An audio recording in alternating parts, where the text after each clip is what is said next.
മോളുടെ എക്സ്പെരിമെന്റ് എങ്ങനെയുണ്ട്?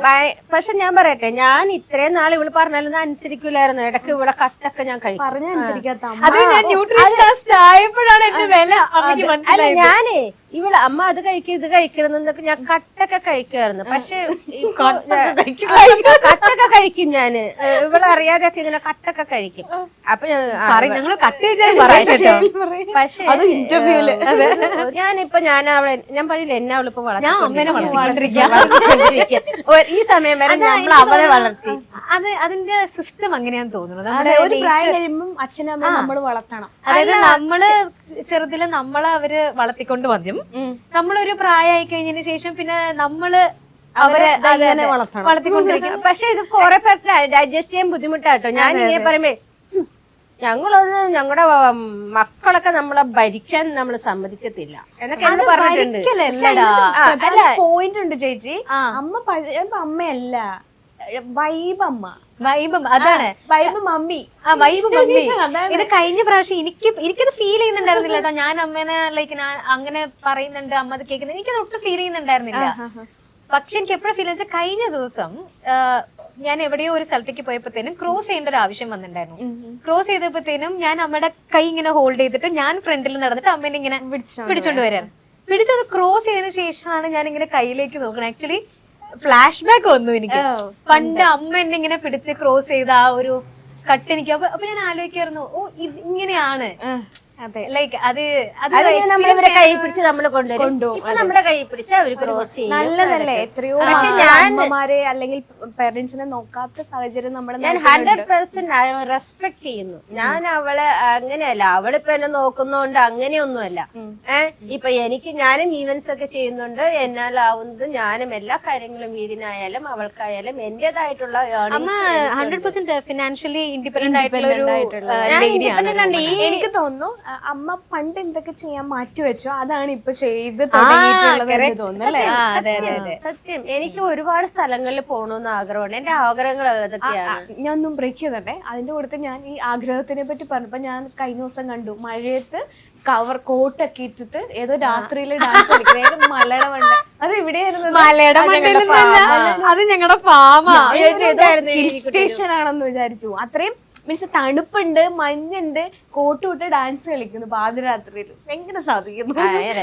നല്ല രസമാണ്. എനിക്ക് ഇഷ്ടമാണ് റീൽസ്. എനിക്ക് ഭയങ്കര ഇഷ്ടമാണ്. ഞാനത് ആസ്വദിച്ച് തന്നെ നമുക്ക് ചെയ്യണം റീൽസ്. പക്ഷെ അതുകൊണ്ട് തന്നെ ഞാൻ പറയാലോ, ഞാൻ ഇവിടെ റെസ്പെക്ട് ചെയ്യുന്നത് അതെന്റെ ഇൻട്രസ്റ്റ് ആണ്. അതെന്റെ സെൽഫ് സാറ്റിസ്ഫാക്ഷൻ. അമ്മേ പറഞ്ഞു തന്നാ വലിയ കാര്യം പറഞ്ഞു.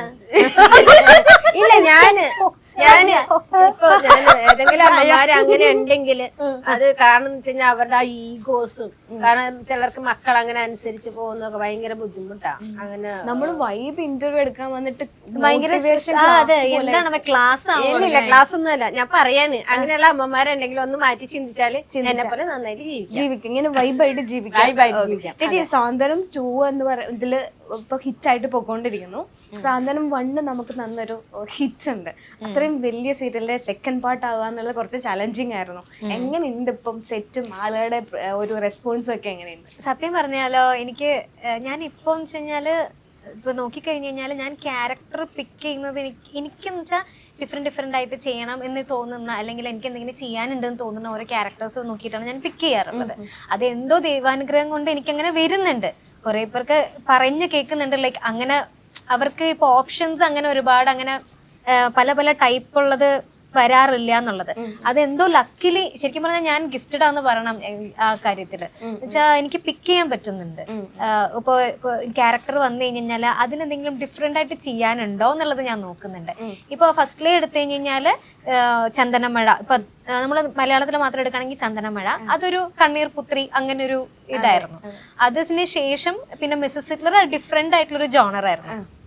അതിലെല്ലാം ഉണ്ടായിരുന്നു കോമഡി, പിന്നെ ഇമോഷൻ എല്ലാം കലർന്ന ഒരു ക്യാരക്ടറായിരുന്നു ജ്യോതി എന്ന് പറയുന്നത്. റൊമാൻസ് എല്ലാതും. ഇപ്പൊ ഹൃദയം എന്ന് പറയുന്നത് ഒരു വിധവയുടെ കഥയാണ്. വിധവയാണെങ്കിലും അവള് ജീവിക്കുന്നത് അവൾ ഭർത്താവിന്റെ, ഒരു ദിവസം പോലും ഭർത്താവിന്റെ ഒപ്പം ജീവിച്ചിട്ടില്ല. പക്ഷെ എന്നിട്ട് പോലും അവള് ഭർത്താവിന്റെ വീട്ടില് അവർക്ക് വേണ്ടിയിട്ടാണ് ജീവിക്കുന്നത്. അങ്ങനെ ഒരു കുട്ടിയുടെ കഥയാണ്. അപ്പൊ അവള് നേരിടുന്ന ഓരോരോ എന്താ പറയാ ആ ഒരു സ്ട്രഗിൾസ് അവൾ ഫേസ് ചെയ്യേണ്ടി വരുന്ന ഓരോരോ കാര്യങ്ങള്, പിന്നെ അവൾക്ക് വേണ്ടി അവളുടെ സ്റ്റാൻഡിൽ നിൽക്കുന്ന കുറെ കാര്യങ്ങള്, അവർ എതിർക്കുന്ന കുറെ കാര്യങ്ങൾ. ഭയങ്കര ബോൾഡ് ആയിട്ടുള്ള ഒരു കുട്ടിയാണ് ദേവിക എന്ന് പറഞ്ഞത്.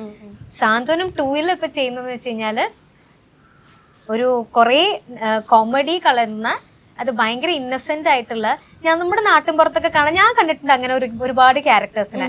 അതായത് വിടുവായിത്തരം പറയുന്ന, അതായത് ഒരു എന്താ പറയാ കഥയില്ലാത്ത, ഇപ്പൊ അച്ഛനും അമ്മയും പറഞ്ഞും പറഞ്ഞോണ്ട് ഒരു കാര്യത്തിലേക്ക് എടുത്തു ചാടുന്ന, എന്നിട്ട് പെട്ട് നിൽക്കുന്ന ഒരു അവസ്ഥയില് അതെ കേട്ടോ എന്നൊക്കെ പറഞ്ഞിട്ട്, എന്നിട്ട് മനസ്സിൽ തോന്നുന്ന എല്ലാം ചിന്തിക്കാണ്ട് പറയുന്ന ഒരു ക്യാരക്ടറാണ്. കംപ്ലീറ്റ്ലി കോമഡി മിക്സ് ആയിട്ടുള്ള ഒരു ക്യാരക്ടറാണ്. അപ്പൊ എനിക്ക് കേട്ടപ്പോ തന്നെ ഭയങ്കര ഡിഫറെന്റ് ആയിട്ട് തോന്നി. ഇപ്പൊ സാന്ത്വനം 1-നെക്കാട്ടിയും എൻറ്റയർലി ഡിഫറെന്റ് ആയിട്ടുള്ള ആ ഒരു ക്യാരക്ടറാന്ന് തോന്നി. ഇത് ഒരു ക്യാരക്ടറായിട്ടും ഇത് കമ്പയർ ചെയ്യാൻ പറ്റാത്തൊരു ക്യാരക്ടറാണ്. അതുകൊണ്ട് തന്നെയാണ് ഈ ക്യാരക്ടർ എടുത്തത്. അതേപോലെ തന്നെ ഈ സ്വാതന്ത്ര്യത്തിലെ കുട്ടിയുടെ ക്യാരക്ടർ പറഞ്ഞു. പക്ഷെ അതേപോലെ തന്നെ ചേച്ചിക്കും ഇങ്ങനെ ഓപ്പൺ ആയിട്ട് സംസാരിച്ചതിന് ഒത്തിരി ട്രോൾസ് ചെയ്തിട്ടുണ്ട്. ഇപ്പം ശരിക്കും ഇപ്പൊ ചേച്ചിയുടെ ഒരു ഇന്റർവ്യൂ എടുക്കാം എന്ന് എന്നെ തീരുമാനം എടുപ്പിച്ചത് മോദിജിനെ പറ്റി പറയുന്ന ഒരു സാധനം ഉണ്ട്. അതാണ് എന്റെ ഹൈലൈറ്റ്. അതില്ലാതെ മേഖലയില്ല. എങ്ങനെ പറയാൻ സാധിച്ചു? അതാണ് എന്റെ കഴിവ്. അത് ഓർമ്മയുണ്ടോ എന്താണ് പറഞ്ഞതെന്ന്? ഓർമ്മ എനിക്ക് ബോധമില്ലല്ലോ.